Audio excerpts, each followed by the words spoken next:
Jadi ini berangkatnya itu dari diskusi di internal kami yang agak khawatir gitu ya. Kami saat itu agak khawatir terkait dengan partisipasi anak-anak muda di politik atau bahkan bisa dibilang mereka cenderung apolitis gitu. Yes. Jadi mereka merasa hiruk pikuk politik itu nggak bersentuhan sama kulit mereka gitu. Dan Setuju. ada beberapa sebab ya, ada beberapa sebab sebenarnya. Tapi salah satu penyebabnya yang kami soroti ya, itu dikarenakan anak-anak muda itu hanya merasa mereka itu hanya objek politik 5 tahunan gitu, objek politik yang pasif gitu. Dan PSI kan didirikan untuk membuka ruang seluas-luasnya buat anak-anak muda untuk menjadi subjek politik yang aktif gitu. Nah dari sana kemudian kami merencanakan apa yang bisa kita lakukan gitu ya. Dan kami melihat-lihat ya kenapa anak-anak muda itu merasa sebagai objek politik yang pasif ya.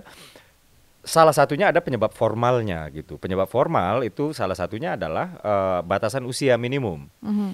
Capres, cawapres, kepala daerah dan lain-lain lah ya. Kami pernah menggugat pada tahun 2019 itu batas usia minimum kepala daerah gitu. Buat Valdo ya dulu ya. Iya ya. Valdo dan Samara kalau nggak salah ya. Oh, oke. Nah, kemudian pada tahun ini ya kami melanjutkan upaya-upaya tersebut, yaitu di level nasional capres cawapres ya, yang dimana kami melihat ya undang-undang pemilu tahun 2017 itu ya, di sana ada satu pasal yang mengatakan batas minimum usia capres cawapres itu 40. Ya. Nah, kami lihat prosesnya gitu, ternyata ya di proses pembahasan, perdebatan dan lain-lain di DPR itu cuman disebabkan karena anak-anak muda itu dianggapnya labil lah gitu, sehingga nggak kompeten, dianggapnya seperti itu gitu.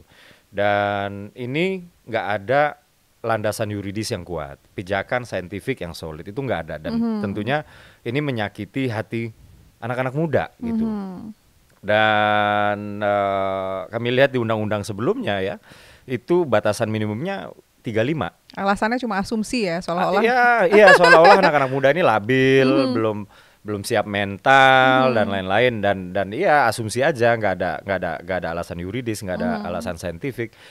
Ya udah, yang kami inginkan itu adalah mencoret pasal tersebut ya, sehingga kita kembali ke undang-undang pemilu yang lama yang tahun 2008, 2003 itu batas minimumnya 35 semua gitu. Nah, ini kita lakukan supaya membuka kesempatan seluas-luasnya ya untuk 21 juta anak-anak muda usia 35 sampai 39 gitu. Dan juga kita kepengen 280 juta orang Indonesia itu haknya untuk memilih salah satu atau salah dua dari mereka itu dikembalikan lagi gitu loh. Mereka yang saya maksud ini anak-anak muda tadi ya. Nah, ini yang kita lakukan gitu, dan ternyata perjuangan ini kandas di MK ya. Kecewa sih ada ya, tapi kan kita sudah memperjuangkannya melalui jalur konstitusional, sehingga ketika keputusan itu sudah dibuat juga melalui jalur konstitusional, tentu kita harus hormati gitu. Oke, tapi kan ada terms and condition yang artinya jadi pengecualian di situ ya, dari keputusan itu. Dan ini nggak dikhususkan Mas Gibran untuk jadi cawapres. Tapi PSI sendiri pernah berpikir untuk mengusung Mas Gibran itu menjadi DKI 1 tentunya. Ya, ini masih di dalam... Masih, iya. Jadi ada opini-opini yang mengatakan bahwa kami ini ingin mengusung Mas Gibran gitu ya. Padahal kami menjagokan Mas Gibran tuh untuk DKI 1 sebenarnya gitu. Dan itu udah keputusan formal kita gitu. Masih kok sampai sekarang. Dukungan itu belum pernah dicabut lah sampai sekarang. So, ya ini bukan soal 1-2 nama ya. Ini soal 21, something juta anak-anak muda ini supaya hak politiknya dikembalikan lagi gitu. Dan sebenarnya kan presiden seperti ini kan sebenarnya gimana ya, kayak di luar negeri misalnya kita bisa melihat ya, ada New Zealand dengan Jacinda Ardern ya, usianya 38 tahun pada saat dilantik menjadi Prime Minister New Zealand ya. Dan New Zealand itu berhasil melewati COVID sebagai salah satu negara yang terbaik lah menghandle COVID gitu. Dan itu kan anak muda yang dipilih gitu. Terus juga ada contoh bagus dari Irlandia ya dengan Leo Varadkar. Itu pertama kali dia dilantik itu Prime Minister usia 38. Terus Emmanuel Macron dari Prancis ya usia 39 menjadi presiden. Dan di Indonesia sebenarnya adalah sejarah bagus kita ya di dalam diri seorang Sultan Syahrir. Nah, usia 36 udah jadi kepala pemerintahan gitu. Menurut Bro Uki, kenapa di Indonesia susah banget anak muda untuk naik? Karena senioritasnya masih terasa banget gitu nggak? Iya, jadi kalau menurut literatur yang kita baca ya, satu memang reputasi politik sebagai sebuah institusi itu udah kotor. Jadi anak-anak muda menganggap politik sama dengan korupsi. Itu satu ya. Yang kedua, karena biaya politik yang mahal gitu. Yang ketiga, aturan formal tadi yang sudah saya jabarkan. Nah,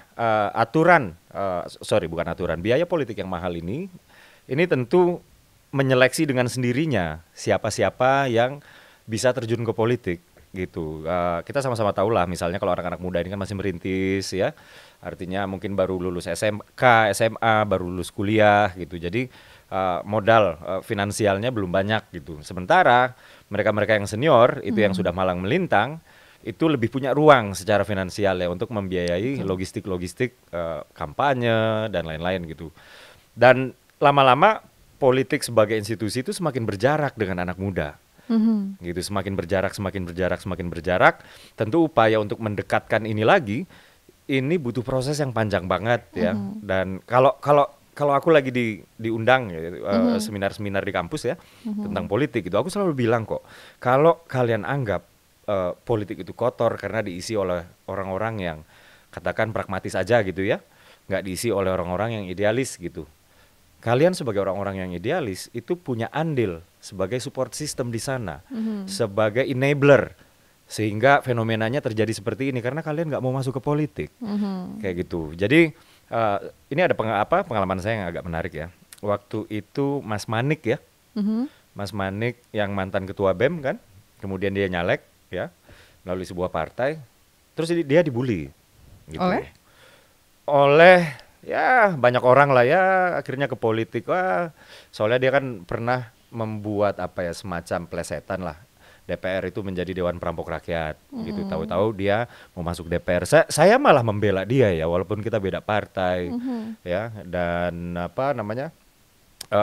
bisa dibilang partai saya dengan Mas Manik, saya PSI, Mas Manik ini Perindo ya. Bisa dibilang kami ini kompetitor lah. Kayak gitu ya, kalau misalnya secara politik elektoral. Cuman saya kagum juga, ini orang berani gitu. Dan harusnya memang anak-anak muda itu kayak begitu. Betul. Terlepas partainya apa ya. Ya gitu. Itu saya perhatiin banget dari Bro Uki di setiap kali interview ya. Somehow saya selalu berpikir para bapak-bapak senior ini setiap kali ada di tayangan entah mungkin diskusi politik gitu, mereka selalu mungkin lebih dominan gitu, entah mungkin akhirnya somehow ada sense of bullying di situ terhadap anak-anak yang mungkin anak-anak ya tanda kutip ya mungkin yang lebih dianggap juniornya gitu. Nah, saya tuh sering berpikir ini mungkin kita harus mengaum balik gitu. Dan saya perhatikan Bro Uki itu seperti itu sebenarnya.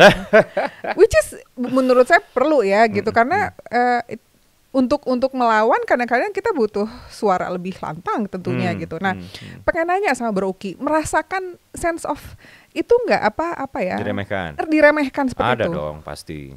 Apa rasanya? Rasanya karena saya perhatiin banget kayak wow dia cukup ini ya tangguh ya karena it's not easy. Ya, enggak sebenarnya kalau misalnya lagi ditampil di TV perdebatan segala macam diremehkan itu sudah biasa. Saya menikmati itu ya. Saya menikmati diremehkan karena orang yang meremehkan kita kalau saya ya artinya orang ini nggak tahu kapasitas saya. Pede ya. Ya cuman saya bisa mengatakan itu kenapa? Karena setiap sebelum saya muncul di TV untuk sebuah perdebatan dengan topik yang sudah jelas saya selalu menyiapkan bahan. Harus, betul. Saya menghormati penonton saya, sehingga saya merasa mereka berhak mendapatkan tontonan yang berkualitas. Sehingga saya harus edukatif menyiapkan, ya? Sehingga saya harus menyiapkan bahan ya, yang sesuai dengan topik dan lain-lain. Dan karena saya menyiapkan bahan, saya percaya diri. Gitu. Saya pernah dibully juga lagi nyiapin bahan, ngapain nyiapin bahan? Emangnya lu nggak pede? Kebalik gini loh, Barcelona dulu zamannya Lionel Messi ya. itu kalau menang bisa 5-0, 6-0, itu hasil latihan gitu, hasil persiapan. Betul. Mereka itu mau lawan selemah apapun ya, mereka selalu menyiapkan latihan khusus, latihan yang strateginya sudah bakalan diterapkan untuk si lawan tersebut gitu. Satu hal ini adalah respect ke lawannya. Satu hal yang lain ini adalah respect buat fans dan penontonnya gitu. Nah, karena saya seorang pecinta sepak bola, jadi filosofi seperti itu saya anut gitu. Bahwa kalau ada yang meremehkan saya, ya saya cukup percaya diri kok gitu. Tapi dan biasanya mereka lengah. Nah, kalau melihat kondisi seperti ini, which is kalau menurut saya pribadi ini dibutuhkan dan diperlukan ya. Ini sedikit aja masih mengenai hal itu.